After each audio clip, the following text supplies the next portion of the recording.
Bonjour à tous, nous sommes le 28 octobre. Nous fêtons Saint Simon et Saint Jude, les apôtres du Seigneur. Parce que Dieu les avait appelés, parce que Jésus-Christ les avait choisis parmi les disciples, parce qu'ils étaient avec le Seigneur tout au long de leur vie, ils ont été des apôtres, c'est-à-dire ceux qui ont fondé l'Église sur la foi en l'humanité et la divinité du Christ Jésus, mort et ressuscité.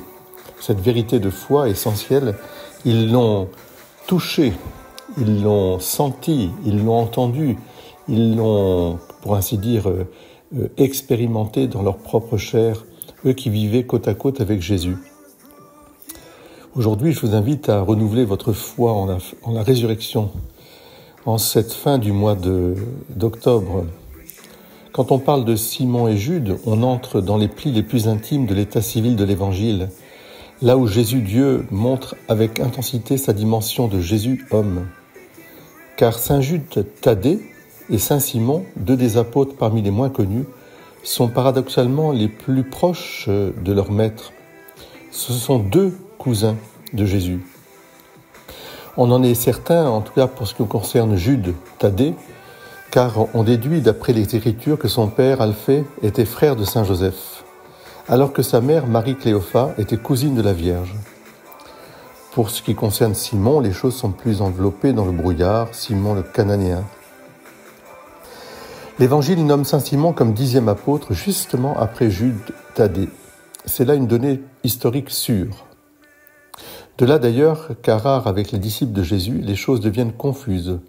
Beaucoup identifient en Simon le cousin homonyme du Christ, frère de Jacques le Mineur.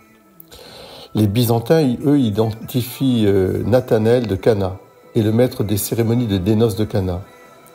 Alors que Fortunat de Poitiers affirme que Simon et Jude Thaddée furent ensevelis à Suanir, ville de la Perse, où ils subirent le martyre, selon la tradition. Ils seraient comme des frères, en fait.